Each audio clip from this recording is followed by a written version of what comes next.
Ladies and gentlemen, it's the Big Jiu-Jitsu Show, a member of the Pod Bros Podcast Network. Go to podbros.com and find yourself another podcast you want to listen to.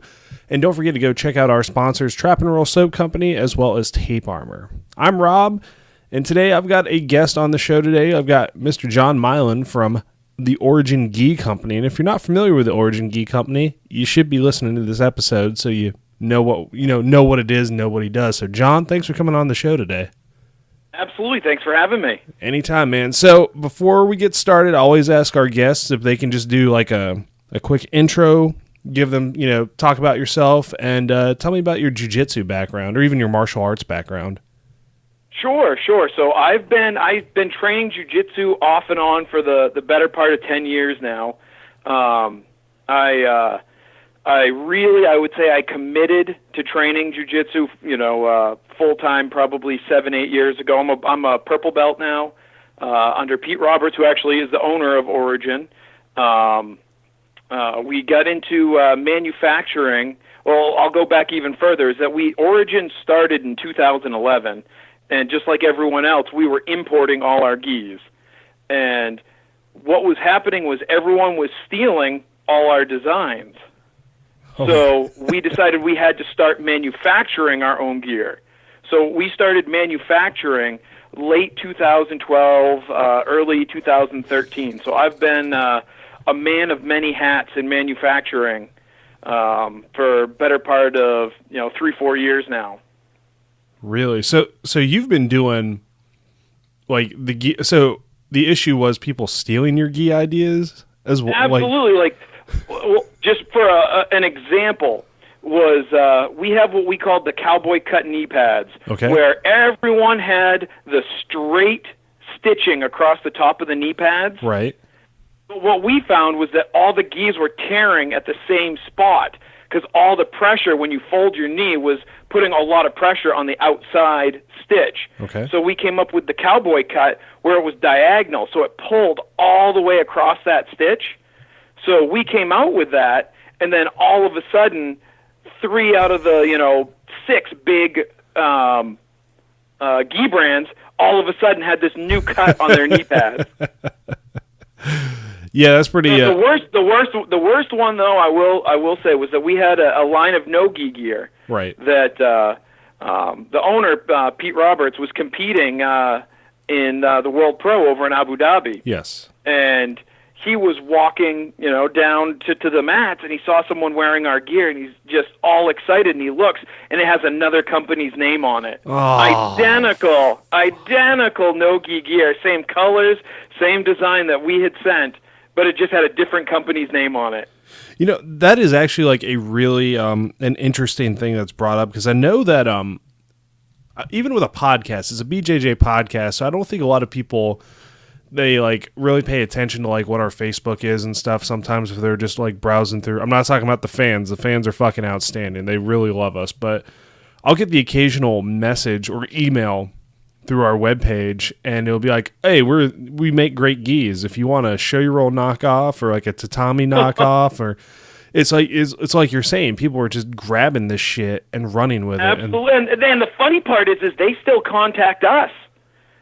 Is one of the best videos that we had on our website for a long time was me doing an imitation of a phone call of Pakistan calling, and it was they'd call and I'd be like, hello, this is John from Origin. They're like, Mr. John, we would like to sell to you the finest gis in all of Pakistan, and somehow they're all the finest gis. Yep. I don't know how, every single one is. But I said, no, that's okay. We make our own gis right here. And they're like, no, you do not. You do not make your own gis. And I said, yeah. Actually, we do weave them. We make them right here. And they said, well, we will weave for you the fabric. I said, we weave our own fabric. We've got our own looms right here. No, you do not. You do not have your own looms.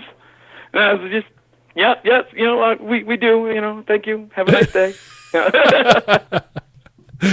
Yeah, it is kind of crazy. Like, we can do anything for you. And, I've heard such horror stories of people. There's another company I had talked about on the podcast before. I think I've kind of beaten their hate, the hate of them to death, like not too recently, but enough. And it's kind of like you give the money and you get no gi. And I know I've heard like horror stories about like coming out of Pakistan as well, where you're like, here's my money, I want like 80 gis, and then you never get your gis. Well, and the problem is there's no quality control in Pakistan because their profits are so small that we originally, when we were importing, we ordered, I'd say it was somewhere around 500 gis. Of those 500, 400 of them the pants failed. Every single, we only had 100 that weren't returned for the crotch blowing out in them. Wow. Yeah. I was going to say, that's a good way to piss off customers if you don't have like any customer service set up for like receiving that type of, issue. And then even then, like now you just have shitty gis. Exactly. And what do you say is, for good customer service, you have to say, absolutely, I'll get you a new one. You have to call up, wherever the factory is and say, I will get, new ones made for you. And have them out to you in 3 to 4 weeks whenever they get here from Pakistan. Jeez. Yeah, that's not cool at all. Yeah. So my question is then also for making these gis, are you guys the only gi manufacturer in the United States? As far as I know, we are the only ones that make a 100% American-made gi. Wow. Our cotton starts down south. It comes. It is spun. It comes to us. We put it on the loom here, weave it, send it to Brooklyn, New York to get dyed. I have a huge batch. I just finished 1,000 yards, getting ready to go to Brooklyn on Monday to get dyed. Comes back to us, and then we cut it, stitch it, embroider it, and ship it out. So it starts and ends right here. That's pretty awesome, man. Because I know that a lot of people have been talking about like it's hard to find a gi that's kind of locally made. Well, obviously, if you're the only gi company that makes it, so it is a huge deal.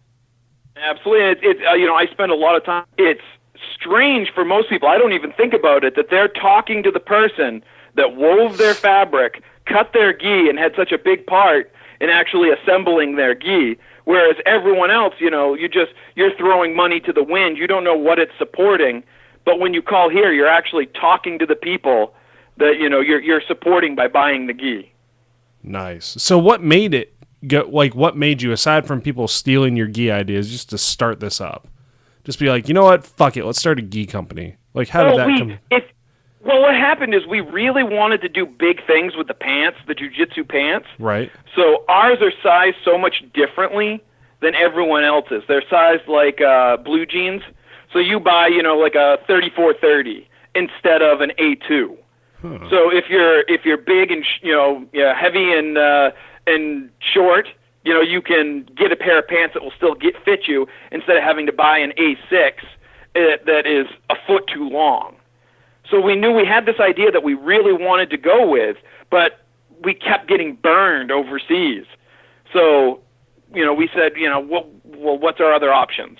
Because manufacturing isn't. So we said, well, we'll pick up a couple sewing machines and kind of see if we can make our own belts and go from there. Well, if you spent a day at Origin, you'd realize everything goes very fast here. Is that it goes from, well, we'll pick up a couple sewing machines till we had a gi stitched by the end of the week. Wow. And figured out, exactly how we wanted to make it.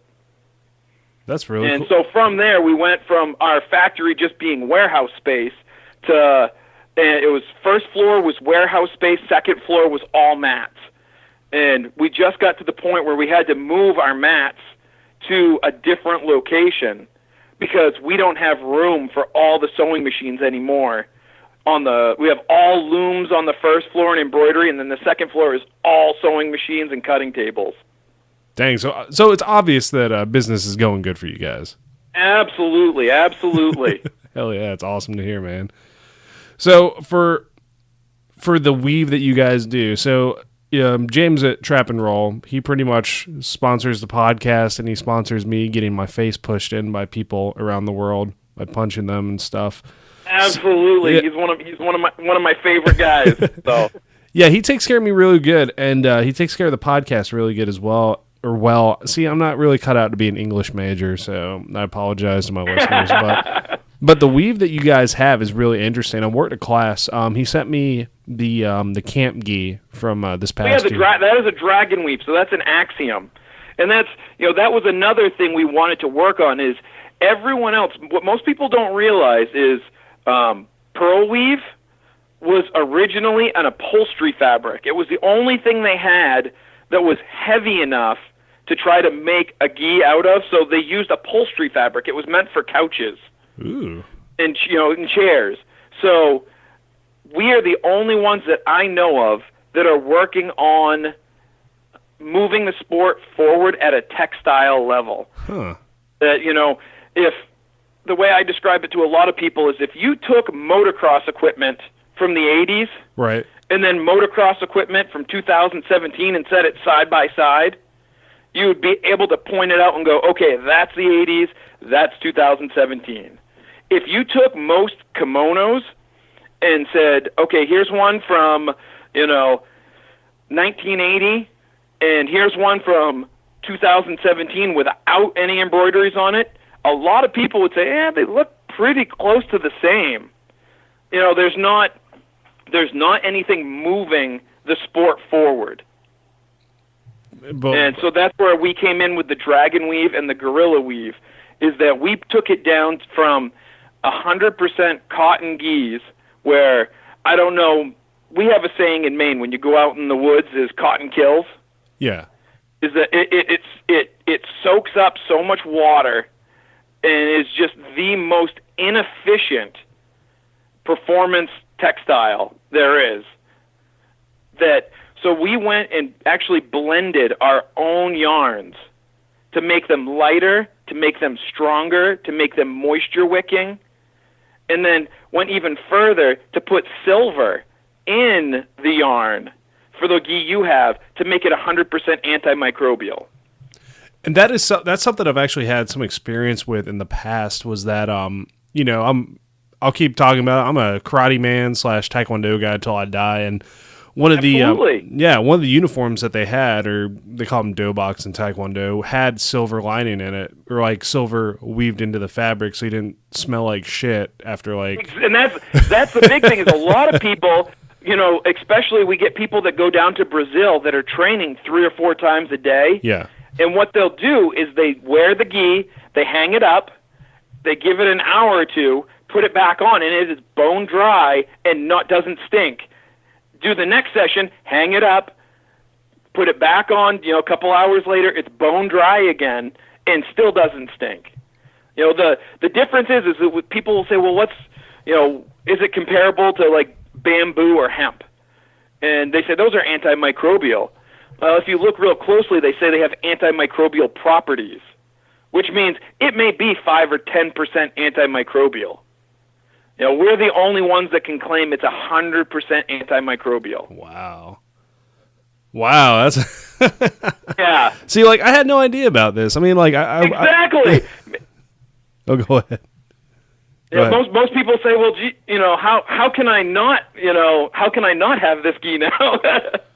Yeah, well, hopefully, because like I've owned quite a few different gis. I still rock. I have a bunch of them. I mean, I've got like some break points. I've got some shoyu rolls. I've got, I got a Fuji that I'll hold on to till the day I die, since it's lasted the longest. I've got like some knockoff, doesn't even have a brand, like blue gi that was an A4 because it's been washed so much it's an A3 now. Like it's, and kind of what you say is it's all different, but I think what kind of I thought about too when you talked about the upholstery thing, like who in their fucking right mind wants a couch made out of gi fabric? Exactly.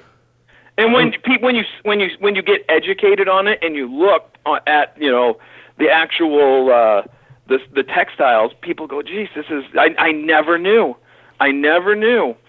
and so when people call, they'll say, am I going to regret buying this gi? It's the gorilla weaves are usually about a $200 gi. The axioms are about $300. It's a big purchase. Am I going to regret buying this gi? And I say, you're absolutely going to regret buying it. They go, what? I said, well, you're not. You have 7 gis in your closet, and you're not going to want to wear any of them ever again now. Yeah, like, there's pretty good rotation because if I watch people like do jiu-jitsu, I sweat, and not like a creepy way. Yeah. I just sweat when I exercise. So Absolutely. I rotate gis pretty regularly, but I do find myself going back to y'all's gi, especially the what was it, the Black Ops one that I just Oh got yeah, from- that was nice. And it's one of those things too, is that I don't know about you, but with me, when I'm in my favorite gi, I always feel like I roll better. Yes. I don't know if I actually do, but I feel like that I almost had that black belt, right there, but no, I don't think I did, but. Yeah, because like I was like, you don't want to look like a punk ass in like this gi, like you have to perform. So I do feel like when I throw on a gi that I just love, I'm like, looks good. Like especially the black gis. Like I own a lot of black gis now because I think this is so like trashy or weird, but I think it really reflects the purple belt really nicely. So you gotta like contrast from the gi sales perspective. I can tell you our number one selling color is black. Really? Yep. I would say if you went between black, white, and royal blue, black would be the number one seller. White just because a lot of wholesalers, a lot of schools like, white to be safe, and then royal is probably the least selling color. Yeah, for blue or royal blue, like it is kind of hard to see people I don't see a lot of people wearing it, but like white and black seem to be the kind of the big ones now. Like the majority of my gis are white or black. I've only got a couple blue gis, but that was more like, I want to be a blue belt, I'm going to buy me a blue gi so I look really awesome and they all match. but now I'm like stuck on black gis and white gis. But I think like you said, the white ones are very safe because also a lot of schools are doing the traditional thing, which is nothing wrong with it. When you get like a plain white gi and you're good to go. And that's what my recommendation. I get a lot of white belts that will call and say, okay, I'm looking to get sized, and now which gi should I go with? And I always recommend to them, they don't want to come across as they know more already than they think they do. Right. So I'm like, well, the white is traditional. The blue will stay cleaner than the white. I would go between those two. The black, once you become a blue, purple, brown, black, then you can step to the black. But usually to be safe, start with a white, maybe a royal. Yeah, because with a black gi with a white belt, you're straight up like, that dude's a white belt. I can see him like across a gymnasium. There's that white belt over there with the black gi on, just because of contrast. Zebra striped over there. Yeah, exactly. So you guys, speaking of like the camp gi, you guys hold like a camp every year too, don't you? We do. It's I think this year it's the 20th to the 27th in August. It's usually the last full week of August, where we have people come in from all around the world to this camp in Maine. So it's we call it our immersion camp, where we have 2 sessions, one that goes from Sunday to Wednesday, and then another one that goes Thursday to Sunday, or you can stay for the full week. And people get to come. We train jiu-jitsu 3 times a day, and you can come see the factory. You can see how everything's made. You get to meet all the people that make the gis, and but the most part, you get that many people. It's summer camp for adults. Oh shit! Is the stories you hear? There's usually between a dozen to two dozen black belts on the mat, and to hear the stories, I met the first year. Mackenzie Dern was there with Tanquinho and a bunch of other people, but to hear the stories from Tanquinho of being young in jiu-jitsu, or we had Alexei Cruz as a 5th degree black belt under De La Riva. He was De La Riva's first white to black belt student, and to hear stories of back when he was a blue belt with one of my other professors, Andre De Deco Almeida, who's a 5th degree black belt under Ricardo Laborio. To hear stories back when they were white and blue and purple belts, just tearing up the mats, and all the mistakes they made. Like that's you don't get that. Just going, okay, I'm going to go to a seminar. and I'm going to learn a couple techniques, and then I go home. Here, you laugh, you joke. In jiu-jitsu, if when you find out someone does jiu-jitsu, there's an instant camaraderie. Yes, absolutely. You are automatically family, and that's the immersion camp is the same way. You show up, and all of a sudden, people you just met, you're laughing with and joking with, and now next thing you know, you're getting Christmas cards from them. And you're like, oh, I guess I gotta go back next year. Yeah, well, nothing wrong with that. You get a lot of return people to it, and based on what I've read and what I've heard about it, it's just like a really good time. It's not as crazy as some of the other like camps I've heard about where people go off like out of their minds and stuff like that.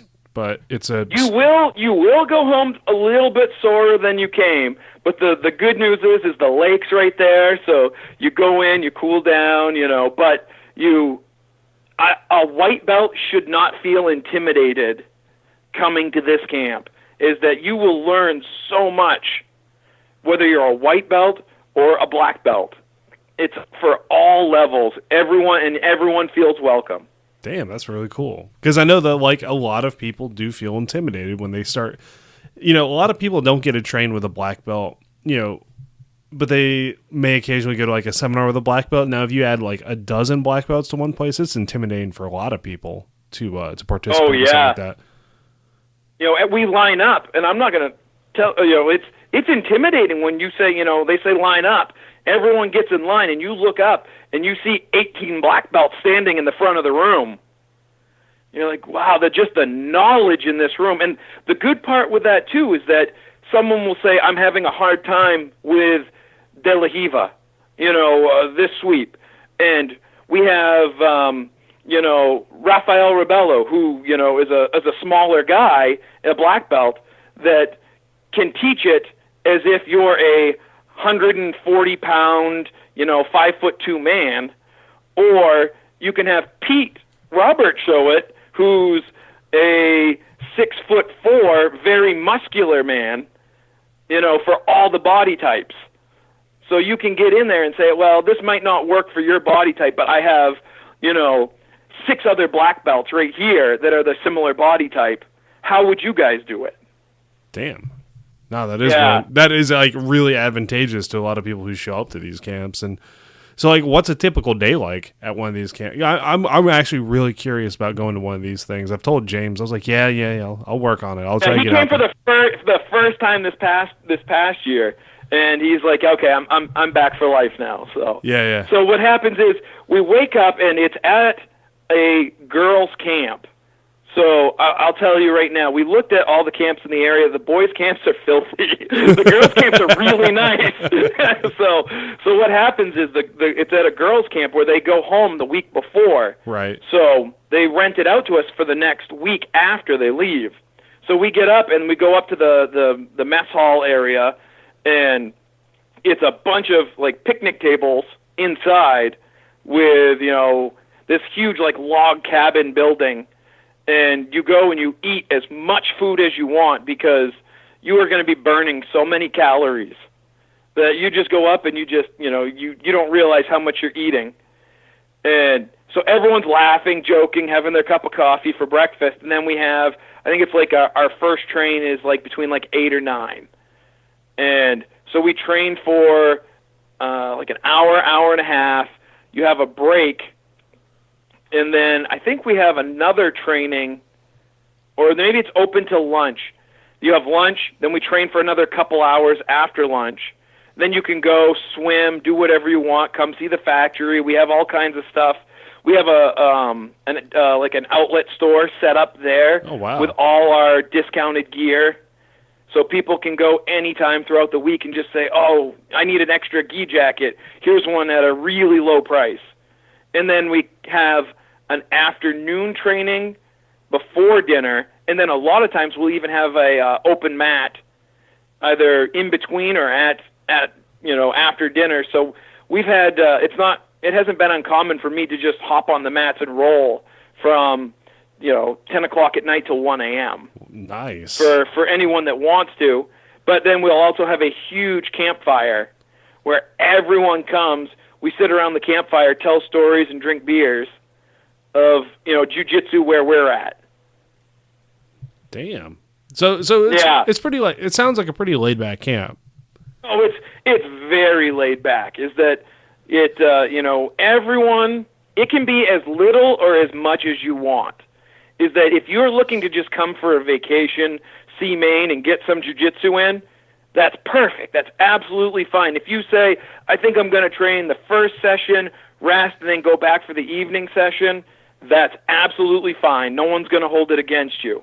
But if you say, okay, I'm getting ready for the Atlanta Open, it's next week, I want to hit every session, do a bunch of open mats, see if the black belts will help me get ready for the Atlanta Open, then all the black belts will go, okay, here, let me help you, let me get you ready. We had one kid that was getting ready actually for an MMA fight.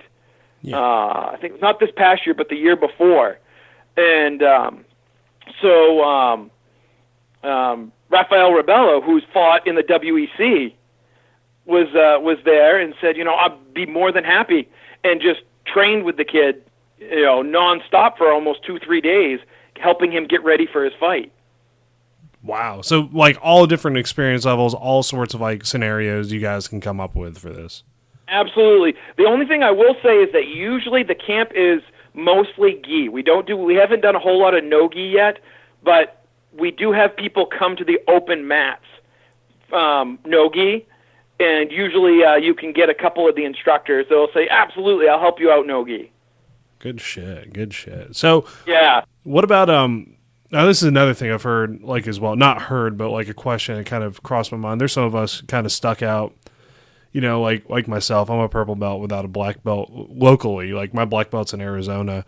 Will people like test you out at these camps and see how you are, or? Nah, not really. I mean, that's good. It's more laid back. A lot of the crowd that's what I was really worried about the first year was, are all the egos going to stay in check with this many people? But with the brotherhood, everyone's family. Everyone comes in and they say, okay, I'm going to push it a little, but we know everyone's got to go back to work when they leave. Okay. So they're not coming at you like it's the Mundials. Okay. Well, I also meant more like, if I wanted to see like how many stripes I should have or whatnot, like would a black belt be able to assess me or something like that? That's a hard question just because, in my opinion, everyone's belt level is determined by your potential. Yeah. Is that if an older person, you get someone that's 60 years old and is a white belt and says, and we've had them, that their potential of working to black belt, they may not at brown belt be at the same exact level as a 23-year-old brown belt. Okay, perfect. So it's really hard to judge someone not knowing them well enough to say, well, I think for your potential, you're doing very well. Well, that's good. But that was one of the first things that was hard for me to understand in jiu-jitsu is going, well, how is this person a blue belt and this person's still a white belt? Or is this person, a purple belt and this person's still a blue belt? But you look and say, well, this person's, put in a lot of time and their potential level may not be at the same exact spot as the other person. Well, that does make sense. That's something I talk about too, where people are like, well, why am I not a blue belt? I'm like, well, you beat up the other blue belt, but they're working on something for themselves. You can't compare yourself to other people. That's just the way it is. And that's why, jiu-jitsu classes here, and they'll say, well, when am I getting my next belt? And I ask them, what's your belt for? And they all say, it's for keeping my gi shut. I said, exactly. Like, damn it, I want a belt. Like, it's usually you just added a year to wait, man. That's what you ended up doing. Exactly. Yeah. Oh, not fair. Well, yeah, it is fair. So, with your jiu-jitsu journey, did you ever see yourself eventually owning and working with making gis and shipping them out to people? No, not at all. is that it was one of those things that it was Pete, the actual owner of Origin, and I trained jiu-jitsu together. I worked for him in a graphic design firm 10 years ago, and we would do graphic design during the day, and then every night we'd go and train. Right. So slowly he transitioned and said, well, I'm looking to get out of graphic design, but he had some gis made up for the gym, and it was like, wow, that was super simple to make gis. And being graphic designers, we had all the skills to market it, to come up with a clean, great looking design. And then slowly that became, we launched the first gi, and we had, I think, 200 sold in a day. Wow. And we're like, wow, okay, I think there's money to be made here.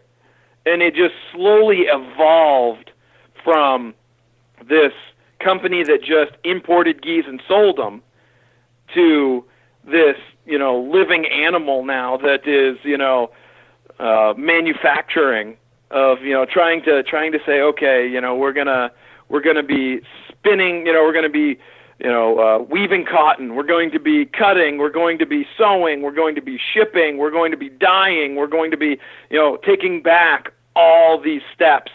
And, if I, when I was a white belt, I had no clue what went into a gi. Now it's fun as a purple belt to tell people that have been training for, most of their life, saying, well, let me tell you exactly how that gi is made and why, this stitch is here or why that material's used.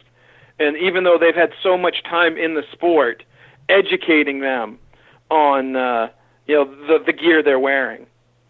Yeah, I was going to say, because even in this short conversation that you and I have had, I've already learned some stuff as far as, about gis. I mean, some of the stuff made sense, well, I'm sure it's double-stitched here because I'm going to try to throw the person. That's why, the shoulder needs this extra, stitching to maintain its durability and whatnot. But the whole the knee stitch. Yeah, the knee pad, right. If you look on, some gis, there's a triple stitch under, that goes up it. Yeah. But the specific stitch is meant to stretch with the stitch. If it's too tight, it breaks.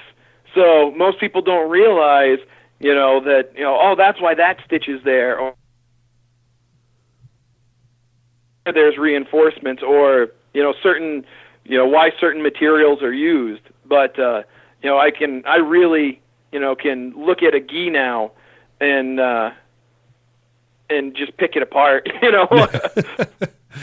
No, I mean, just like doing jiu-jitsu, then you can tell people about their game, you can see what they can do, you can see what their holes in their game are, but if you're a subject matter expert on gis, then you should be able to just look at a gi and be like, nah, that shit sucks, or, it's a good gi. Exactly. The quick story, the funniest time I ever saw a gi get picked apart, it wasn't even by me, it was by my wife. Oh. I was competing in the Boston Open. Yeah. This spring, and there was people sitting in front of me, and she looks at me and she goes, those gis look terrible. She's like, they look terrible. How? And she's like, and that's their competition gis? She goes, I don't think the person that stitched the collar on could have passed the field sobriety test. Holy shit. The lines are all over the place. But I mean, she's looking at mine now. She's like, the lines on the collars are all perfectly straight. Yeah, but you end up getting what you pay for, and if you want a competition gi that's these are $40 a piece, so it should be good, Right? And yeah. It falls apart. It's on you, man. You should have known a little better. And that's where I break it down for a lot of people. Is they'll say, okay, I'm planning on competing. Which gi should I go with? And then you have to explain the differences between all the textiles. Is that the Axiom is going to give you an advantage when you have a couple hundred people on the mats that have been training hard. Which one has ringworm? Yeah. That would protect you there. But the Gorilla Weave is lighter. So for people like me that are struggling to make weight, you say, okay, that gi might be about a pound lighter. I think I might go with that one. Yeah, because like I don't have to cut that much weight. I mean, if you got Sean and his whole having to cut weight to compete thing, like that extra pound would have been so much. Like he would have been happy if he didn't have to cut that extra pound, I imagine. Exactly. But yeah, I was gonna say with ringworm too. I just assume everybody has fucking ringworm. And I just shower every time I do jiu-jitsu. I will shower because I'm scared of it. With your trap and roll soap. Absolutely. Hey, I haven't had any skin infections since I've been using it. Not that I normally have them. It is great stuff. I use it all the time. Dude, my wife is like, why the fuck do you have so many bars of soap in the house? I'm like, blame James, man. You know, maybe if he didn't take such good care of me, then I wouldn't be like, smelling good. I can't rotate them though, because then I have like 4 or 5 bars of soap just like lined on the in the shower. Exactly. Well, that's the hard part is he'll be like, try this scent. Yeah. Try this scent. What do you think? I've got a rotation, I think, of 3 bars in the shower. Yeah. So I mean, people come to my house and I have to be like, they're my wife. No, straight up, they're like looking like Trav and Roll. The fuck and. Those are mine. Those belong to me. Like, it's next to my hair product. I don't have much hair on my head, but I gotta keep the rest of me clean. I'm bald, so. So, what are do you have any near future plans for Origin that you want to clear? Right now, we're really looking at exploding our no-gi line for 2017. I cut, I think it was 240 rash guards last night. Wow. Yeah. Damn. Yeah. So, and that is one of the scary parts of my job, is when you look so everything is laid up in this giant stack, and I have a big knife that looks almost like a jigsaw. Really? And that's what I use to cut all the gis. So I do the math and I say, okay, I'm cutting 300 gis in this cut, and say retail, each gi is valued at $200.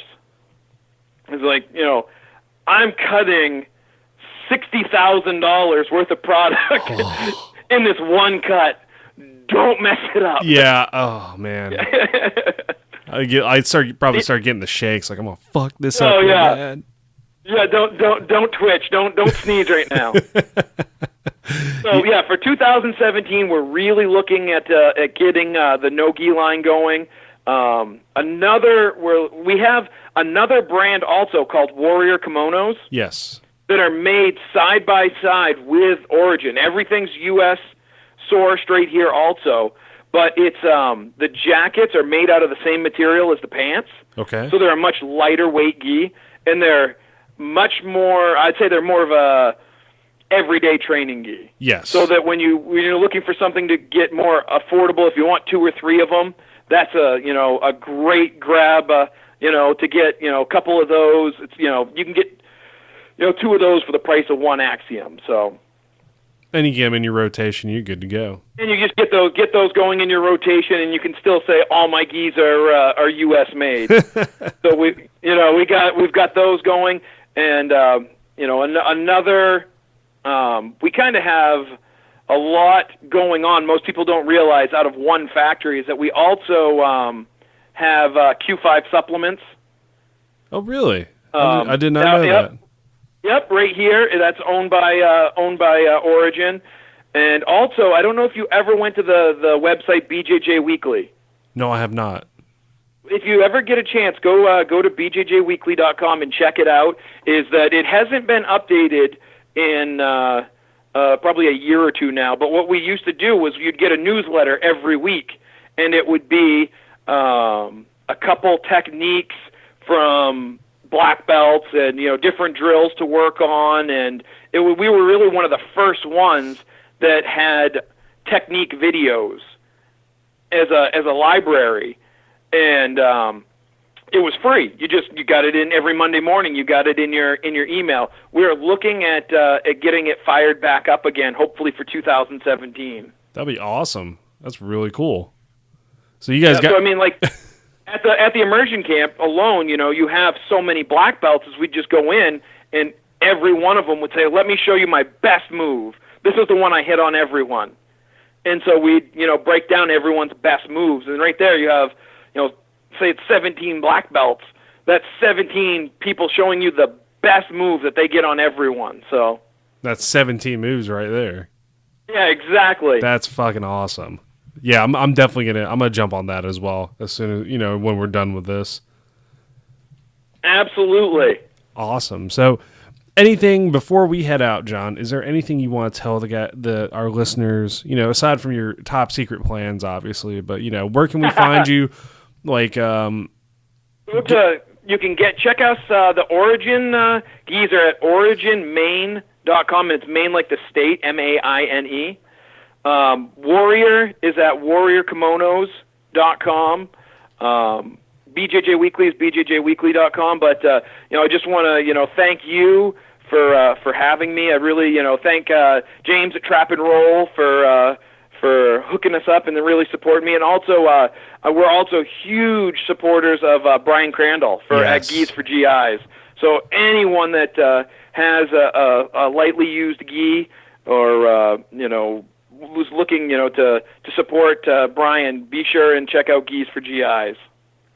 Yes, love Brian. He's been on the show a few times. He's actually slated to come on the show again since he just. I love Brian. We the last time I talked to him, we took 4 huge boxes. I mean, we're talking 2 foot by 2 foot by 2 foot boxes, and packed them full of geese and shipped them to him. Hell yeah, that's awesome, man. That's so awesome. Yeah. And I know that I have a couple people at my gym who have benefited from it. So you helping Brian out and Brian helping us out, it's fucking amazing. So we owe you guys a lot.